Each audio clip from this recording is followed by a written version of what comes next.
Bonjour chers frères et sœurs, je suis content de vous retrouver et puis le titre de ce message ce matin ça va être l'infirmerie de la grâce.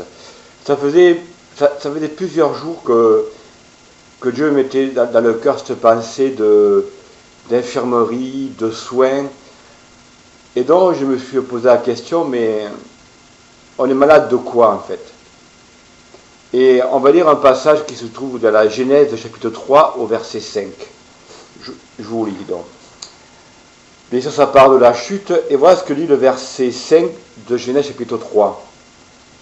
Mais Dieu sait que le jour où vous en mangerez, vos yeux s'ouvriront et que vous serez comme des dieux. Voilà, en fait, c'est que,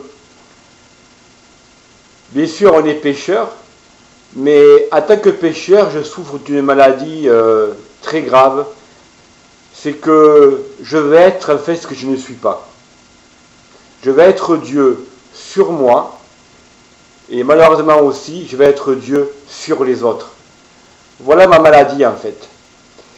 Et en fait, je suis un Dieu malade qui veut être Dieu sur d'autres dieux qui sont encore plus malades ou malades comme moi.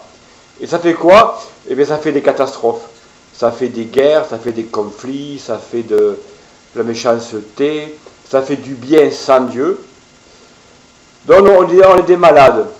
On est des malades et puis Dieu, dans sa sagesse, a donné l'Église. Et l'Église, c'est aussi le lieu de l'infirmerie de sa grâce. L'Église doit être un lieu où je vais être soigné. Bien sûr que le docteur en chef, c'est le Christ. Mais ce qui est important à considérer, c'est que Dieu a choisi aussi des infirmiers de la grâce, qui sont des membres du corps de Christ. Vous comprenez? Donc, une infirmerie, en fait, c'est un lieu où on reçoit des soins. Donc, c'est un lieu de repos. Parce que pour se soigner, il ne faut pas un lieu d'agitation, où il y a du bruit. Non, une infirmerie, c'est un lieu de calme, de repos, où on prodigue des soins. Et vous savez, plus la maladie sera profonde, plus la souffrance de l'âme sera profonde, plus il faudra du temps pour la guérison. Je vous donne un exemple. Moi, il y a quelques années, j'ai été opéré de la vésicule biliaire. Donc, je suis rentré à l'hôpital 2 jours. Et j'ai eu à peu près 3 semaines de repos. Le temps que mes poings, l'estomac se soignent et le temps que je me repose. Mais quelqu'un qui a un cancer, il a d'autres soins et son temps de repos est beaucoup plus long. Vous comprenez? Donc en fait, dans l'infirmerie de la grâce, la personne qui est importante, c'est l'infirmier.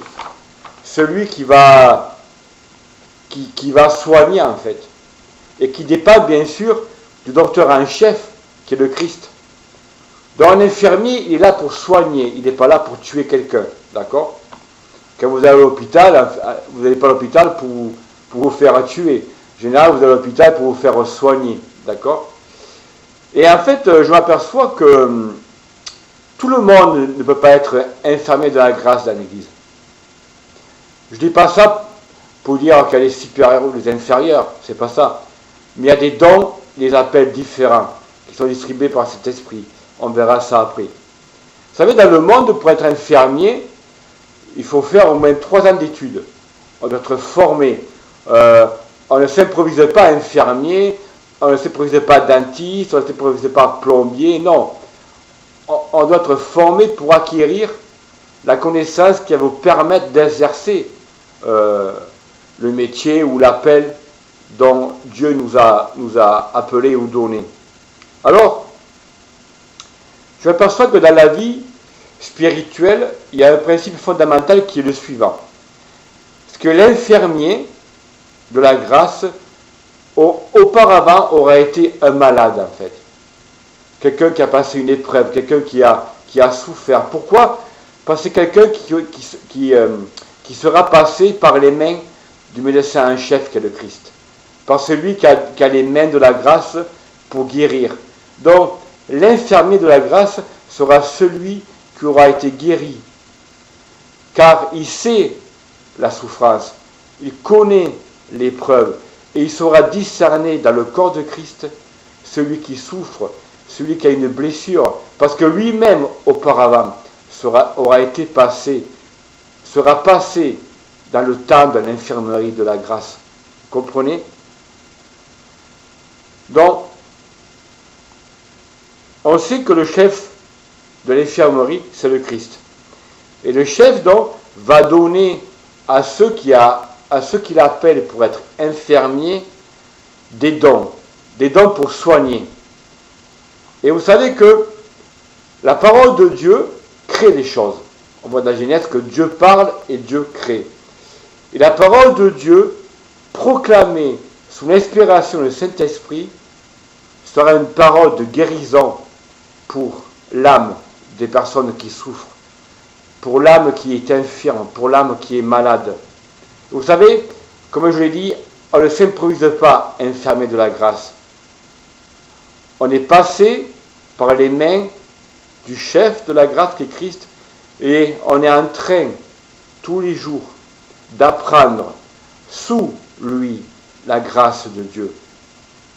Et Dieu forme en nous un cœur de grâce qui saura discerner les cœurs qui souffrent et qui pourra donner à ces cœurs qui souffrent la grâce de Dieu qu'ils ont eux-mêmes dans leur cœur.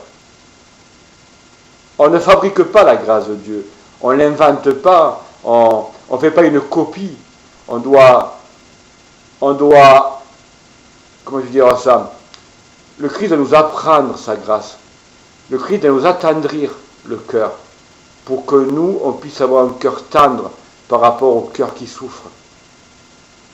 Vous savez, Dieu est intéressé d'abord par notre être intérieur, par notre cœur. Nous, malheureusement, on est plutôt intéressé par l'extérieur. On est intéressé par le paraître par rapport aux autres. On veut bien paraître, on veut être clean, on veut être propre. Okay? Et puis en fait, on néglige que Dieu s'occupe d'abord de notre être intérieur. Pourquoi? Parce que Dieu veut former d'abord Christ en nous. Le dessein de Dieu, toute notre vie, Dieu veut travailler à une chose, former Christ en nous, qu'on ait le cœur de Christ dans notre cœur.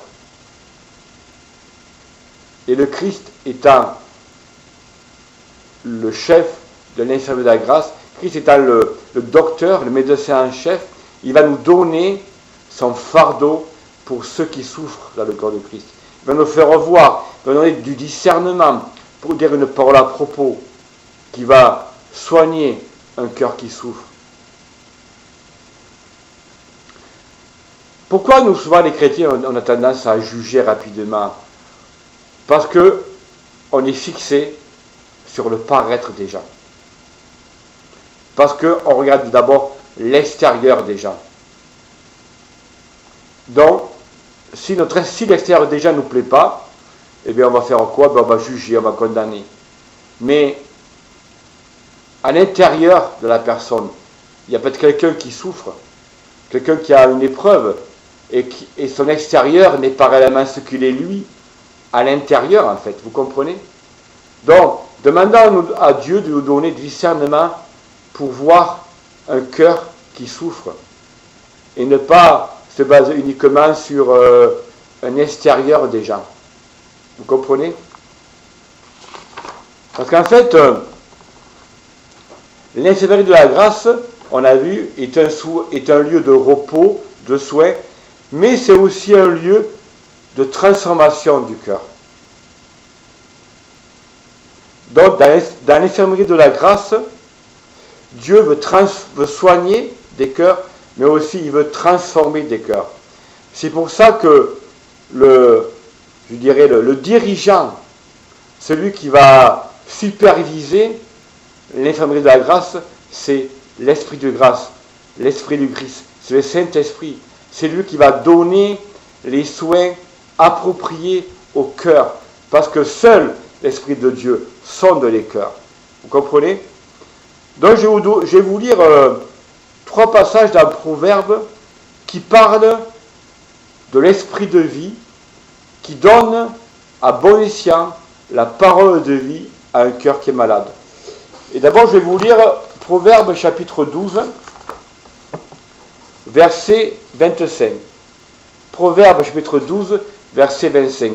Écoutez comme c'est très intéressant. L'inquiétude dans le cœur de l'homme l'accable, mais une bonne parole le réjouit.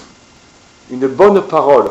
Une bonne parole, ce n'est pas une parole qui sort de raisonnement humain ou qui sort de bonnes intentions, mais une bonne parole qui va réjouir, qui va guérir un cœur inquiet. C'est une parole qui nous sera inspirée, donnée par l'esprit de guérison, qui est le Saint-Esprit. D'où l'importance que l'infirmier de la grâce soit un infirmier qui soit à l'écoute du cœur de Christ, pour le cœur qui est malade, pour le cœur qui est blessé. Proverbe chapitre 15, verset 23. Écoutez bien, c'est une joie, je répète, c'est une joie pour l'homme quand il donne une réponse de sa bouche. Et combien est bonne une parole dite à propos. Voilà, une parole dite à propos est une parole qui va guérir le cœur blessé, parce qu'elle va correspondre à un besoin de son cœur. Et je vous le dis, frères et sœurs, c'est le Saint-Esprit qui va inspirer une parole dite à propos. Ce n'est pas mon intelligence humaine, ce n'est pas le bon vouloir de faire du bien. C'est bien de vouloir faire du bien, mais parfois, vouloir faire du bien, on peut faire du mal, parce qu'on n'est pas sensible au cœur qui souffre. Et le dernier verset, c'est chapitre 25, verset 11. Des pommes d'or sur des ciselures d'argent, telle est une parole dite à propos. Une parole dite à propos est de l'or. Et de l'or pour un cœur qui souffre. Et de la nourriture pour un cœur qui souffre. On va aller dans 1 Corinthiens chapitre 12. 1 Corinthiens chapitre 12. Pour vous dire quoi? Pour vous dire que dans l'Église, il y a des forts, il y a des faibles, dit l'apôtre Paul, en parlant des forts à la foi et des faibles à la foi, dans la foi. Puis dans l'Église aussi, dans l'Église, on n'est pas tous au même, je dirais, au même niveau spirituel. On n'a pas tous la même communion avec Dieu. Il y a des jeunes croyants, il y a des croyants plus âgés, il y a des gens qui vont très bien, il y a des gens qui vont très mal. Donc, l'apôtre Paul nous dit dans 1 Corinthiens 12 qu'on ne doit pas mépriser ceux qui sont faibles. On ne doit pas mépriser ceux qui souffrent. Pourquoi? Parce que ce sont eux qui préservent, écoutez bien, qui préservent l'unité dans le corps de Christ. Je vais vous lire le passage qui vous dit que je ne vous raconte pas des bêtises, que les faibles préservent l'unité dans le corps de Christ. 1 Corinthiens 12, je vais vous lire du verset 22 au verset 27. Écoutez bien. Mais bien plutôt, les membres du corps qui paraissent être les plus faibles sont nécessaires. Les faibles sont nécessaires. Et ceux que nous estimons être les moins honorables du corps, nous les entourons d'un plus grand honneur. Ainsi, nos membres les moins décents sont traités avec le plus de décence. Tandis que ceux qui sont décents n'en ont pas besoin. Dieu a disposé le corps de manière à donner plus d'honneur à ceux qui en manquaient, afin, écoutez bien, afin qu'il n'y ait pas de division dans le corps. Qu'il n'y ait pas de division dans le corps. Ça part d'unité. mais que les membres aient également soin les uns des autres. Donc, si, frères et sœurs, aujourd'hui, vous êtes faibles, vous êtes malades, ne vous méprisez pas, ne vous culpabilisez pas, c'est normal. Nous sommes des êtres humains fragiles, nous ne sommes pas des super-héros. Et Dieu a prévu dans l'Église l'infirmerie de la grâce pour soigner les faibles, pour soigner ceux qui souffrent. C'est souvent, on dit que l'Église, le corps de Christ, est une armée. Okay? Et dans une armée, il y a ceux qui sont forts, ils vont au combat. Ils sont sur le front, ils luttent, ils vont au combat, ils sont forts. Et puis en arrière, il y a les blessés. Alors eux, on les soigne, il faut du temps. On va jamais envoyer un blessé au front, parce qu'il va se faire tuer plus rapidement. Non, un blessé, il a besoin d'être soigné dans l'infirmerie de la grâce. Puis quand il sera soigné, il pourra partir au front. Et puis au front, au combat, il y aura des blessés. Et eux, les blessés, on va les ramener dans l'infirmerie, ils vont être soignés. Ça veut dire que dans notre vie chrétienne, parfois on peut être fort, et parfois on peut être faible. C'est pour ça qu'un fort ne doit pas mépriser un faible. Et qu'un faible ne doit pas mépriser un fort, ou se dire, ah, moi je ne suis pas comme lui, et il se méprise. Non, non. La Bible dit dans l'Ecclésiaste qu'il y a un temps pour tout. Il y a des temps où nous serons forts, il y a des temps où nous serons faibles. Il y a des temps où nous serons au front, et nous combattrons avec les forts. Il y a des temps où nous serons faibles, et nous serons avec des faibles dans l'infirmerie. Et nous serons soignés par le Christ et par ceux qu'il a envoyés, par les infirmiers de la grâce. Donc, ce matin, soyez encouragés si vous êtes découragés. Ce matin, peut-être que vous vous trouvez dans l'infirmerie, et puis le Christ vous soigne. Et puis c'est très bien. Attendez, prenez le temps d'être soigné, et le Christ vous dira plus tard, allez vas-y maintenant, tu peux aller au front. Et puis vous, les forts, ne méprisez pas les faibles. Vous êtes au front, soyez vigilants, et puis peut-être que vous serez blessés, et peut-être que vous vous retrouverez avec les faibles, et vous vous direz peut-être, ah, je pense que j'ai parfois trop jugé rapidement, j'ai trop condamné.